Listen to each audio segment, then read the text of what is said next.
hacer un resumen, hermano, general de lo que hemos estado tratando durante estas semanas. Aleluya. Los dos capítulos, capítulo 2 y el capítulo 3 del Apocalipsis, lo estuvimos usando como base material de estudio y por lo menos a mí me ha ministrado grandemente, realmente, cuando lo hemos estado estudiando, revisando, mirando y valorando cada uno de los detalles que aquí el Señor trata con las iglesias.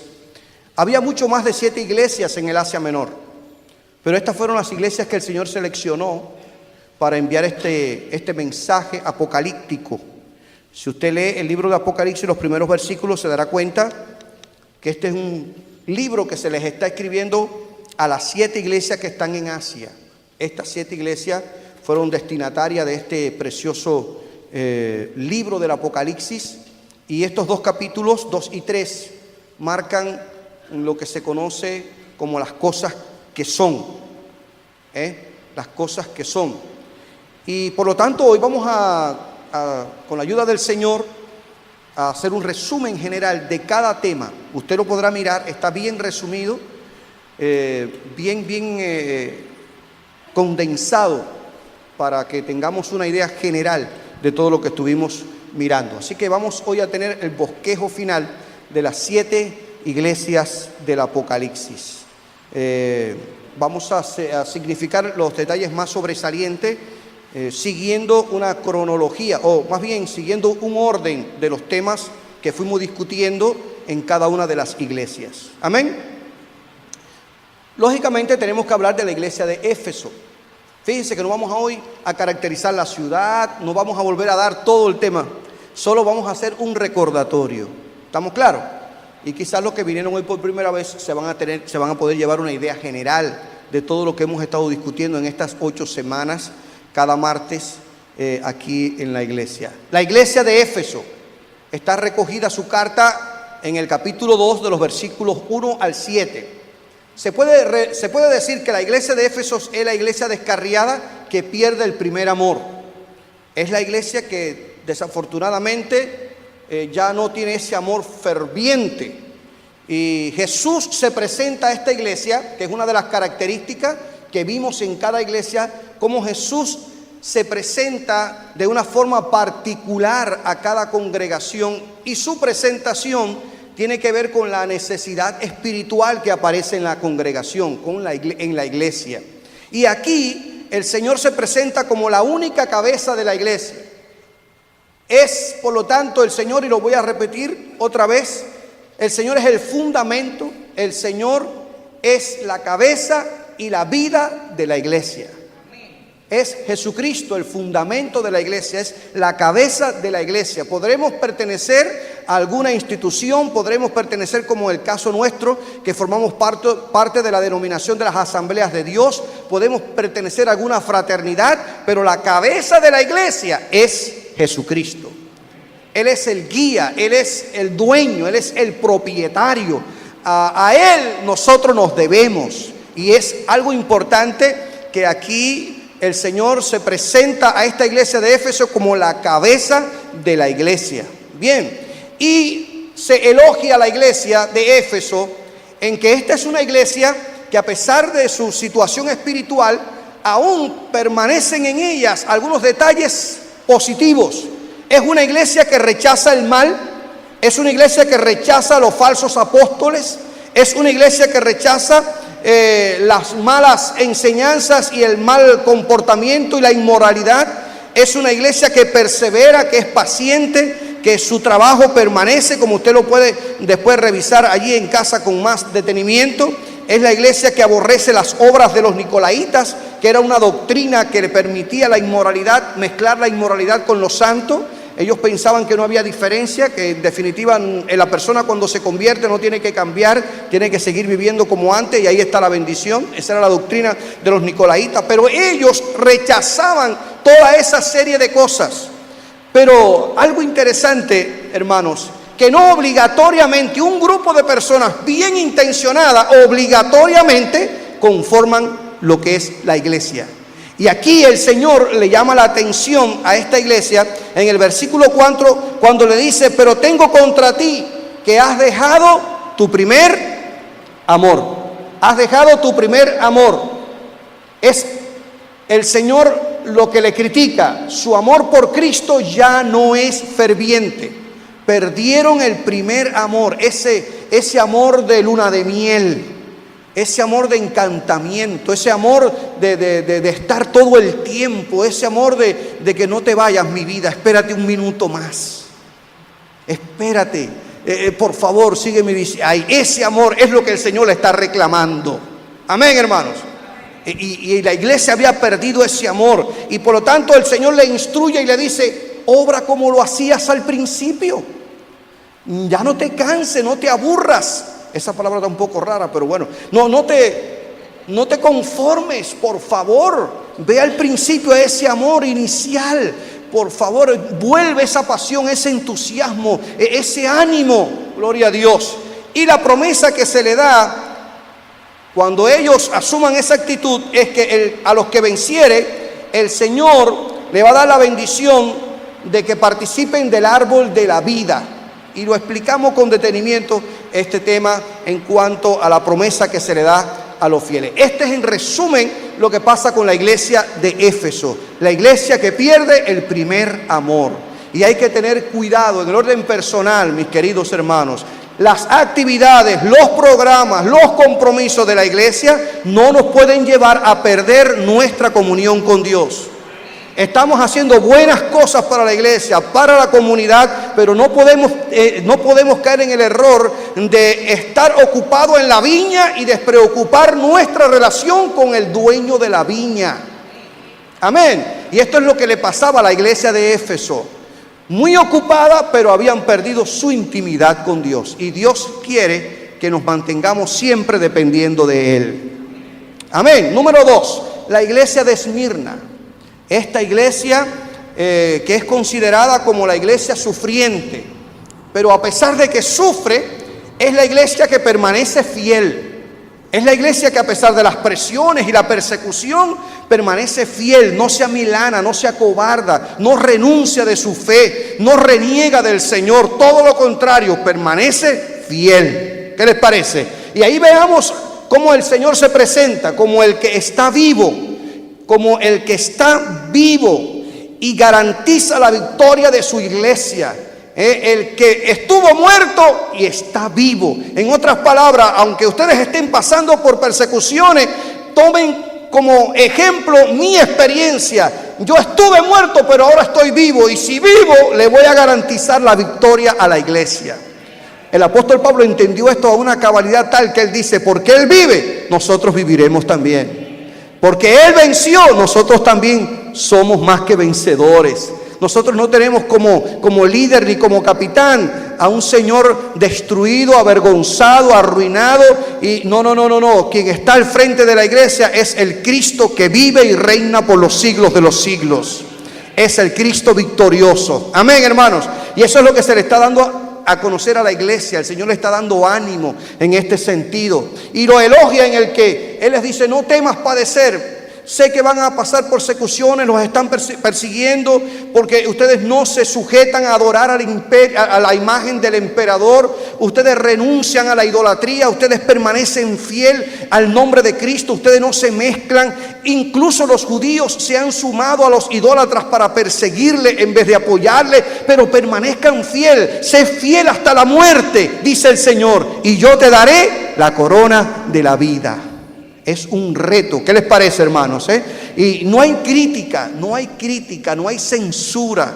El Señor no le señala nada negativo a esta iglesia, más bien le instruye y le dice: sean fiel hasta la muerte, hasta las últimas consecuencias, no se dobleguen ante nada ni nadie, permanezcan fiel. Recuerden, hermanos, que lo que más Dios busca en cada uno de nosotros como creyente y como iglesia es nuestra fidelidad. Amén. Nuestra fidelidad. Ese diploma deberíamos de tenerlos todos colgados en la pared. Fiel. Recuerden la parábola de los talentos y de las minas. Recuerden, lo que se premia no es la cantidad de lo que hicieron. Lo que se premia es la fidelidad con que trabajaron. Amén. Y lo mismo se premió al que multiplicó las cinco minas y los 5 talentos que el que multiplicó las 2 y las 3. Porque lo que Dios mira y mide es nuestra fidelidad. Y esa es una de las cualidades del fruto que el Espíritu Santo produce en el creyente para formar el carácter del cristiano. Cuando habla de fe, mansedumbre, fe en el sentido de fidelidad, gloria a Dios. Por lo tanto, la promesa es la corona de la vida. Yo te daré la corona de la vida. Vas a disfrutar la vida eterna. La tercera iglesia de la que hablamos es la iglesia de Pérgamo. Esta iglesia se puede caracterizar como la iglesia mundana. Es esa iglesia que tolera la falsa doctrina, que dilúe su base doctrinal, que mezcla su enseñanza, que le abre puerta a todo lo que pueda venir de otros lugares y lo mezcla con los fundamentos.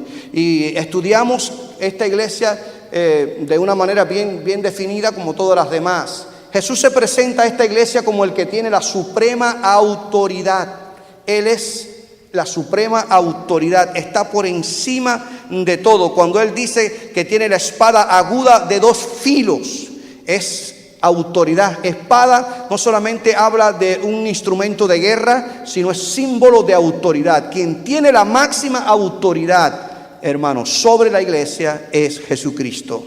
Amén. Y Él va a hablar así, como la máxima autoridad. El elogio: mantén la fe en Cristo. Aún a pesar de todo lo que estaba pasando la iglesia, había un remanente que se mantenía fiel, a pesar de que vivían en el mismo corazón del infierno, por decirlo de alguna manera. Aunque aquí dice que tú estás en el trono de Satanás, porque allí en Pérgamo, en esta ciudad, se había erigido una estatua al dios Zeus, más de 7 metros de altura, y ese era el dios que se veneraba, además de otras estatuas que se habían erigido a los emperadores, porque los emperadores requerían la adoración como Dios. Y dice: tú estás en el corazón del mismo infierno, es el trono de Satanás, pero sin embargo hay un grupo de gente que se ha mantenido fiel, y ahí está este hombre llamado Antipas, que murió por la causa del evangelio. Él es un símbolo de la fidelidad en medio de la perversión y de la idolatría. Qué tremendo, hermanos. Y aquí se elogia a esta iglesia en este sentido: mantén la fe en Cristo.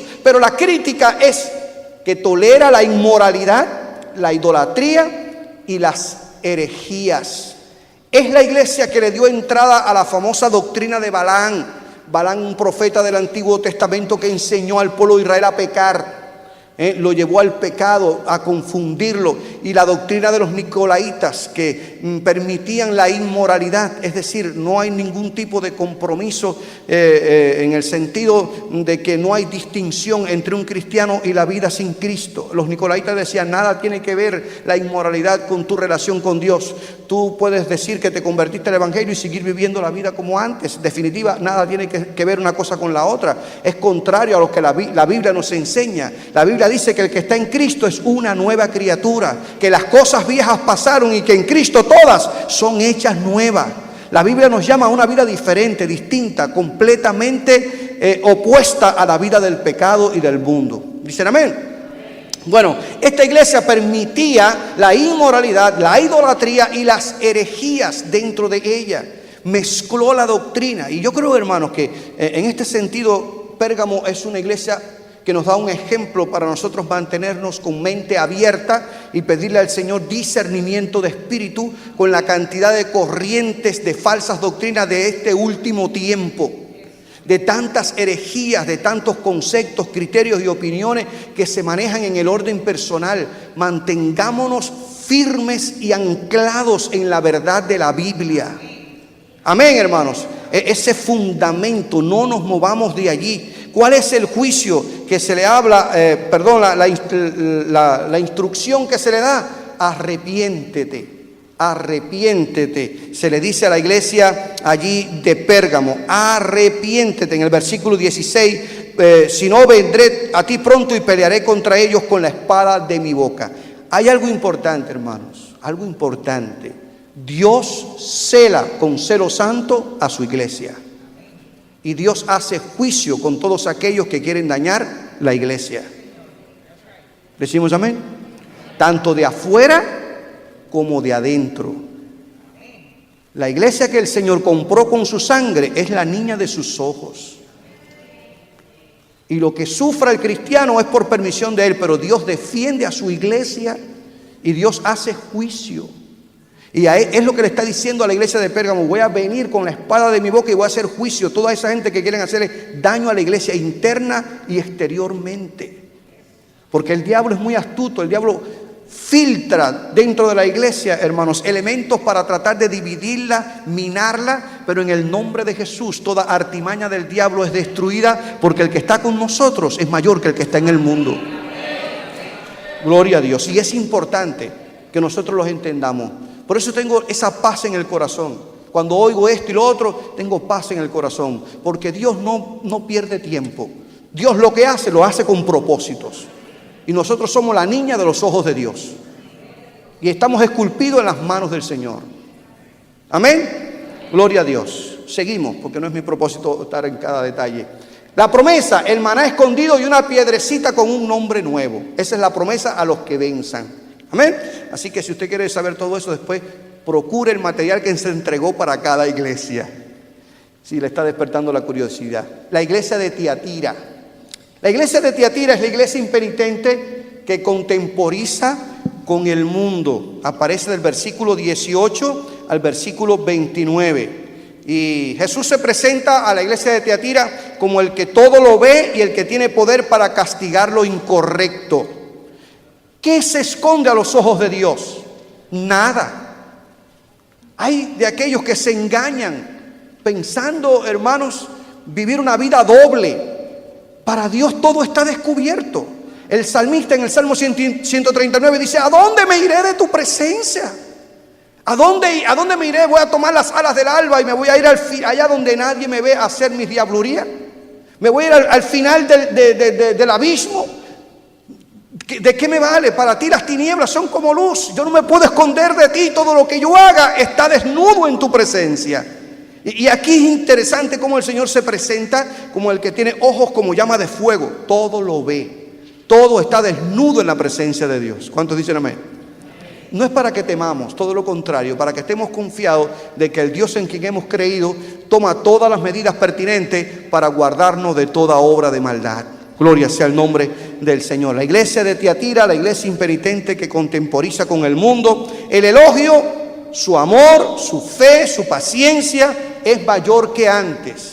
Era una iglesia preocupada. Yo conozco tus obras, tu amor, conozco tu fe, conozco el servicio, tu paciencia, y que tus obras últimas son mucho más que las primeras.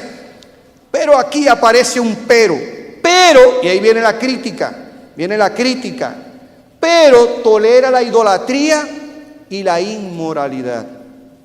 Has permitido que dentro de tus filas toleres la inmoralidad y toleres también, además, la idolatría. Pero tengo unas pocas cosas contra ti, que toleras que esa mujer Jezabel, ¿recuerda cuando hablamos de ese tema? Que la toleras, es decir, la tienes sentada en el banco y tú sabes que debes quitarla, tú sabes que debes confrontarla, tú sabes que debes ponerla en su lugar y sin embargo la toleras. Habla muy bonito, se expresa muy bien, tiene una verborrea tremenda, pero ya era tiempo de que tú la ubiques. Es lo que el Señor le está diciendo. Por lo tanto, has tolerado la idolatría, has tolerado la inmoralidad, has tolerado cosas que lejos de ayudar a la iglesia, lo que hacen es dañarla. Y aquí se censura a la iglesia de Tiatira por este punto. ¿Cuál es la instrucción? El juicio se acerca. Perseveren, ¿en qué? En la fe. En la fe. Gloria a Dios. Así que es algo importante que nosotros tengamos presente, hermanos, en este sentido.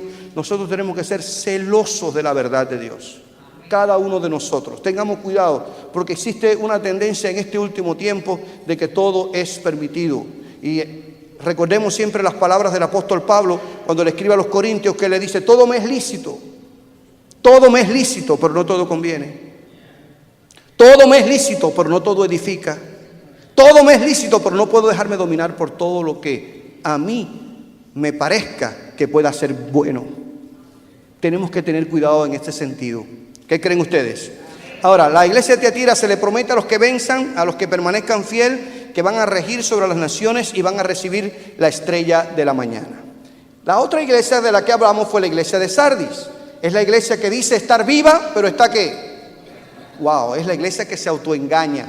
Es la iglesia en la que el Señor se presenta como el dueño de la iglesia, en la que se manifiesta la plenitud del Espíritu Santo. Es esta iglesia en la que el Señor se da a conocer como el dueño de la iglesia. Ahora, ¿qué se elogia en la iglesia de Sardis? Algunos han mantenido la fe. Hay un remanente fiel. A pesar de la tendencia de algunos creyentes en esta iglesia de darle la posibilidad y mezclarse y autoengañarse, hay algunos que han mantenido la fe, se han mantenido fiel, no se han dejado engañar. Sin embargo, se critica que es una iglesia muerta cuando aquí en la palabra nosotros encontramos este versículo donde él dice: yo conozco tus obras, que tienes nombre de que vives y estás ¿qué? Muerto. En otras palabras, te has autoengañado pensando de que estás vivo espiritualmente, sin embargo estás muerto. Estás muerto. Y qué tremendo, hermano, porque el autoengaño, como hemos explicado en otras ocasiones, el autoengaño se convierte en un obstáculo para salir de nuestros errores. Y lo peor que hay es cuando uno se autoengaña pensando que está bien, sin reconocer su situación espiritual, su condición. Yo creo que uno tiene que estar constantemente autoevaluando su vida espiritual y estar corrigiendo cualquier elemento que pueda perturbar nuestra vida espiritual en este sentido. Así que se le dice: acuérdate de lo que tú tenías y de lo que has perdido. Habían ocupado un lugar, pero sin embargo lo habían perdido. Y por lo tanto, aquí a esta iglesia de Sardis se critica que tienen nombre de que viven, pero están muertos. Y se le dice: arrepiéntete y fortalece aún lo que te queda. Aún lo que te queda, fortalécelo. Qué tremendo, hermanos. Qué paciencia la del Señor. Y la promesa que se le da a los fieles de Sardis: los fieles honrados serán honrados y vestidos de blanco. Pero yo creo que es importante que nosotros aquí, en este punto de la iglesia de Sardis, entendamos, hermanos queridos, que nuestra vida cristiana es una vida de renovación constante, que la fachada es peligrosa. Hay que tener cuidado con mantener una imagen que parece que sí, pero que por dentro no existe nada. ¿Está claro? Eso es peligroso, de veras, porque desafortunadamente hay quien, para mantener una imagen pública, se esfuerza. Sin embargo, su intimidad y relación con Dios se va deteriorando cada día. Y al pasar el tiempo dice: pero ¿cómo si esa persona? ¿Pero cómo si esa gente? ¿Pero cómo si ese ministro? ¿Pero cómo si ese matrimonio? Pero simple y llanamente todo era fachada. Mire, hermanos, por mucha responsabilidad que nosotros tengamos en la iglesia, por muchos cargos y puestos y por muchas cosas que hagamos, ninguno de esas cosas puede sustituir nuestra dependencia con Dios. Ni nuestra vida devocional no puede ser sustituida a nuestro tiempo de oración, nuestro tiempo de lectura bíblica, nuestro tiempo de comunión con Dios. De ahí depende todo. Todo lo demás, como decíamos en un buen latino, es buche y pluma nada más. Y en eso hay que tener cuidado. ¿No les parece a ustedes? Eso es lo que se le está diciendo aquí a la iglesia de Sardis. Tú te crees que estás viva, sin embargo, cuando yo miro tu interior, tengo que decirte que estás muerta. Qué pena. Vayamos a la otra iglesia. La otra iglesia es la iglesia de Filadelfia. Qué tremendo. Esta iglesia es la iglesia que sirve con fidelidad y es una iglesia que será recompensada precisamente por su fidelidad. Jesús se presenta en esta iglesia como el santo, el verdadero y el que tiene toda autoridad en el cielo y en la tierra. El que abre y nadie cierra. El que cierra y nadie abre. Gloria a Dios. Esta es una iglesia que se elogia por su perseverancia en la fe. Una iglesia que persevera en la fe de Cristo, en la palabra, que se mantiene fiel, dando testimonio, guardando la palabra, no ha negado el nombre de Jesús, no se ha avergonzado de Jesús y se ha mantenido con su voz en alto proclamando el evangelio de Jesucristo. Qué tremendo. Ahora, ¿qué se le critica a la iglesia de Filadelfia? ¿Qué se le critica? Nada. no hay crítica, no hay censura. Ni a esta iglesia ni a la iglesia de Esmirna. Son las únicas dos iglesias que no reciben censura de parte del Señor. Y se le instruye y se le dice: mantén la fe. Mantén la fe. En otras palabras, mantente fiel. Sigue perseverando. Oh, gloria a Dios, porque vengo pronto. Retén lo que tienes para que ninguno tome tu corona. ¿Cuántos dan gloria a Dios? Y esta palabra hagámosla nuestra, hermanos. Ante tantas corrientes y filosofías y tendencias, por favor permitamos al Señor que Él nos fortalezca para mantenernos fieles. Amén. Y voy cerrando. Llegamos a la iglesia, a la última iglesia, la iglesia de la Odisea, la iglesia tibia, la iglesia que dice el Señor: estoy a punto de vomitarte de mi boca. Wow, qué pena, Esta iglesia, a esta iglesia el Señor se presenta como la verdad, el que garantiza las promesas de Dios, la fuente y origen de la creación. Él se presenta como el Dios que no puede ser engañado. Qué pena que esta iglesia, hermanos, no tiene elogio, no se elogia por nada.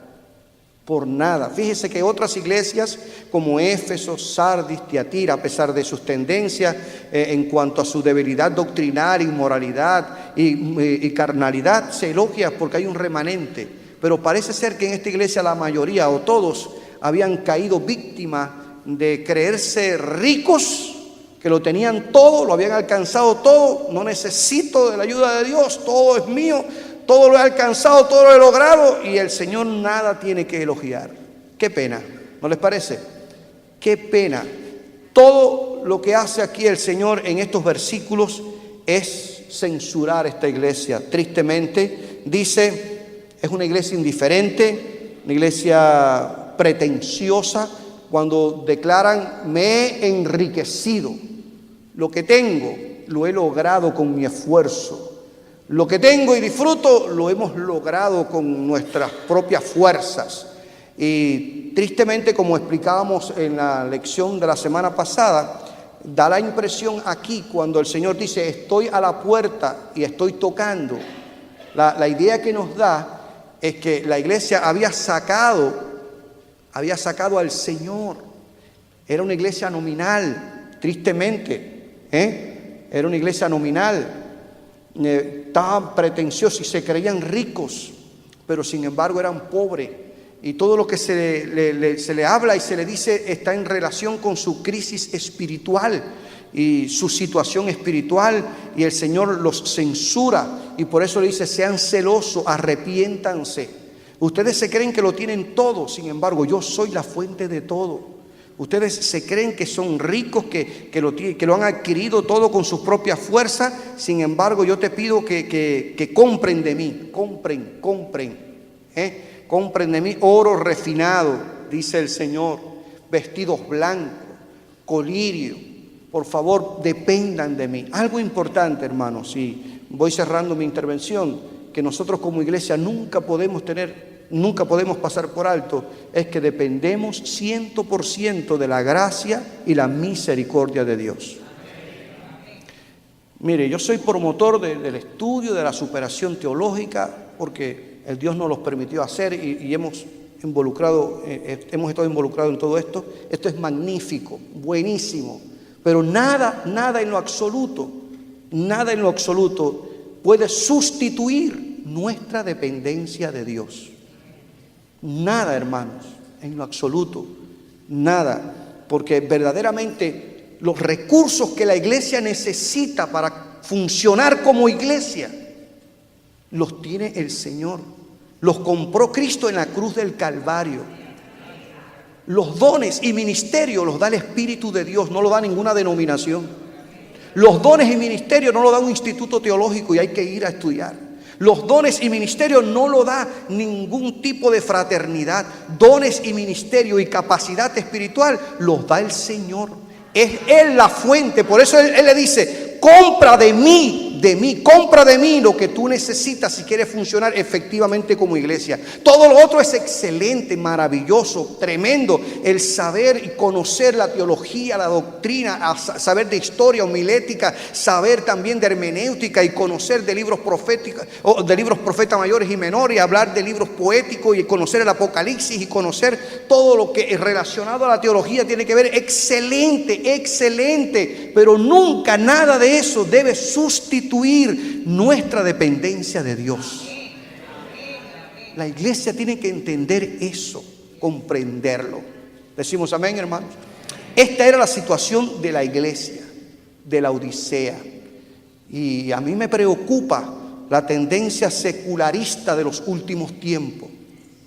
Hay una tendencia secularista, y cuando uno estudia un poquito la homilética avanzada, aprendemos, hermanos, que la predicación de la palabra tiene que ser con excelencia. El predicador tiene que saber lo que dice y lo que habla en el orden teológico y bíblico, pero tiene que tener unción, porque de lo contrario, como él ha explicado en otras veces, la excelencia sin unción puede convertirse en legalismo, y la unción sin excelencia entonces puede convertirse en un extremismo. Debe haber un balance entre preparación y dependencia de Dios. Quien le da vida a la palabra que proclamamos es al Espíritu Santo, y si no le damos oportunidad al Espíritu Santo, entonces palabra, metal que resuena y címbalo que retiñe. Y esto es lo que tenía la iglesia de la Odisea. Mucha popularidad, mucha fama, mucho renombre, muchas cosas, muchos programas excelentes, pero falto de unción. Y cuando el Cristo la mira por dentro, dice: me da pena, porque tú te crees rica y sin embargo eres pobre. Léalo con detenimiento, después nosotros lo discutimos. Y vamos a terminar nuestro tiempo diciéndole que hoy existen, y les voy a leer el resumen que hice. Hoy existen iglesias activas que han dejado su primer amor, como la iglesia de Éfeso, y que frecuentemente acaban como iglesias tibias hacia Cristo, como es esta iglesia de la Odisea. Son víctimas de la falsa doctrina, como la iglesia de Pérgamo, y toleran la mezcla entre lo pagano y lo santo, como la iglesia de Tiatira. Se autoengañan pensando de que están vivas, pero están muertas, como la iglesia de Sardis. Pero qué bueno saber que existen iglesias sacrificadas que sufren por la causa del evangelio, que no tienen fama pero permanecen fieles al Señor, como la iglesia de Esmirna, y que se mantienen fieles al Señor y a su palabra, como también lo hizo la iglesia de Filadelfia. En cada iglesia, notemos, hermanos, que hay un remanente de verdaderos creyentes, que son los vencedores, a quienes se les promete, se les da promesa de bendición, porque son los responsables de ser fieles a Cristo hasta que Él venga. Por lo tanto, mi mensaje final en este resumen es: examinémoslo todo y retengamos lo bueno. Amén. Gloria a Dios.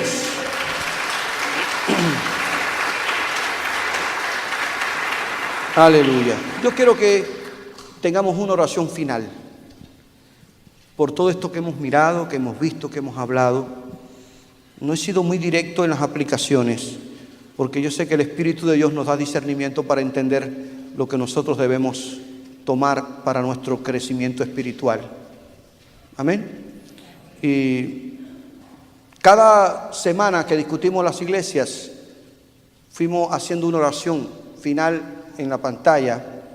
Cuando hablamos de la iglesia de Éfeso, dijimos: Señor, líbranos de ser como la iglesia de Éfeso, líbranos de ser como la iglesia de la Odisea, líbranos de ser como la iglesia de Pérgamo y Tiatira y de Sardis, y danos la capacidad para ser como la iglesia de Esmirna y de Filadelfia.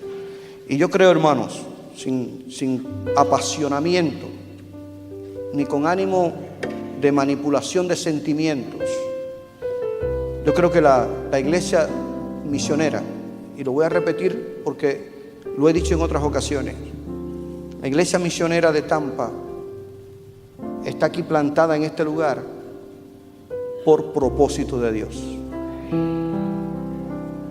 Esto no fue porque se le ocurrió a Jiménez establecer una iglesia, sino simplemente fue el resultado de una inquietud que Dios puso en el corazón de un hombre. Y si ha permanecido por cerca de 50 años, ha sido por propósito de Dios. Y el enemigo no ha cesado de tratar de anular, minimizar y ridiculizar la iglesia misionera. Pero los propósitos de Dios son eternos.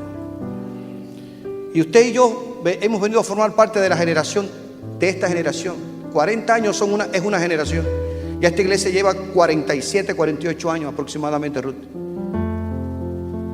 Que si Dios lo permite, sería bueno celebrar un aniversario de la iglesia. Y tener una fiesta de 3, 4 días.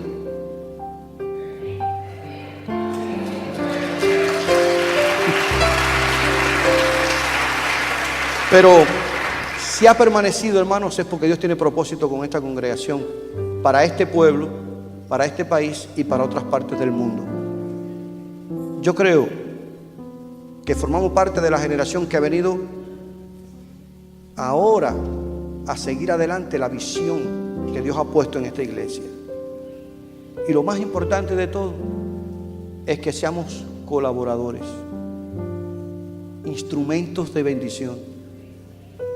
Que pongamos el hombro, que seamos personas dispuestas a servir, personas dispuestas a dar, que realmente como iglesia nosotros podamos ser inspiración a esta comunidad y a otras iglesias de esta ciudad.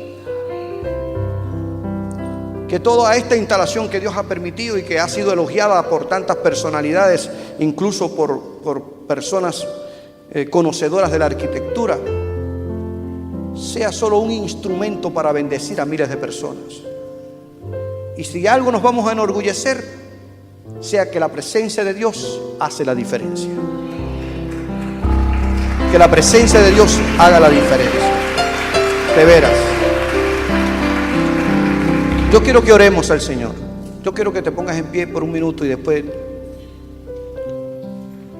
Pero yo quiero orar al Señor. Sentía en mi corazón mientras preparaba todo este material. Señor, ayúdanos. Porque tú tienes gente preciosa en este lugar. Líbranos de ser como la Jezabel de Tiatira. Ayúdanos a ser como el Antipas de Pérgamo. Padre, yo te doy gracias. Y mi corazón se llena de gratitud porque tú has plantado esta iglesia en esta ciudad. Has sido tú, y lo que tú haces lo haces con propósitos, y cuando tú abres nadie cierra, y cuando tú cierras nadie abre, porque tú eres Dios soberano en el cielo y en la tierra. Y cada uno de estos análisis que hemos hecho de estas iglesias del Asia Menor, que lo hiciste y lo dejaste plasmado en la Escritura como ejemplo para las iglesias de todos los tiempos, nos han retado, Señor, y hemos entendido que tú tienes propósitos definidos y eternos con la iglesia misionera. Cada uno de nosotros está comprometido contigo y con la iglesia. Tú has dado dones, ministerios, talentos, capacidades. Tú eres la fuente de la riqueza que la iglesia tiene. Tú moriste en la cruz del Calvario, Cristo amado, para plantar una iglesia con los recursos necesarios. Todos los demás que podamos tener en el orden material complementa tu obra, pero tu obra es el fundamento. Y pido por cada joven de esta iglesia, por cada adolescente, por cada niño, por cada dama, por cada hombre. Oro por los ancianos y las ancianas, por los maestros, líderes, ujieres, diáconos, síndicos. Oro, Señor, por los que limpian el templo. Oro por los que administran. Oramos por todos los que tienen que ver, Señor, con esta iglesia. Que la unción y el poder de tu Espíritu pudran el yugo y que siempre haya un fluir genuino de tu Espíritu. Oramos por cada ministerio, por cada persona que nos visite, todos aquellos que se sienten en estas bancas, sea martes, sea jueves, sea domingo, sea miércoles en oración y viernes, sean ministrados con el poder de tu Espíritu Santo. Oramos, Dios, para que tú derrames colirio fresco en nuestros ojos y amplíes nuestra visión y que podamos cumplir tus propósitos. No queremos defraudarte. Queremos ser gente que reporta ganancia para tu reino. No queremos ser tropiezos, sino instrumentos de bendición y restauración. No queremos, Señor, que el enemigo corone sus planes. Todo lo contrario, que tú hagas cumplir todos tus propósitos en la iglesia. Bendecimos esta iglesia en el nombre de Jesús. Que la paz y el gozo de tu Espíritu siempre reine en nuestros corazones. Y que haya un espíritu de unidad, de colaboración, de amor, de coinonía, de respeto, de compañerismo, Señor, de un amor sincero los unos por los otros, y que podamos vivir como familia y nos podamos, Señor, defender y proteger a través de la oración y el clamor y el ruego. En el nombre de Jesús yo proclamo esta iglesia misionera como una iglesia llena de la unción y el poder de tu Espíritu, unida, poderosa al servicio de Cristo, de la comunidad y del mundo, portadora de un mensaje que cambia y transforma y regenera a la gente. En el nombre de Jesús. Amén y amén. Gloria a Dios. Aleluya.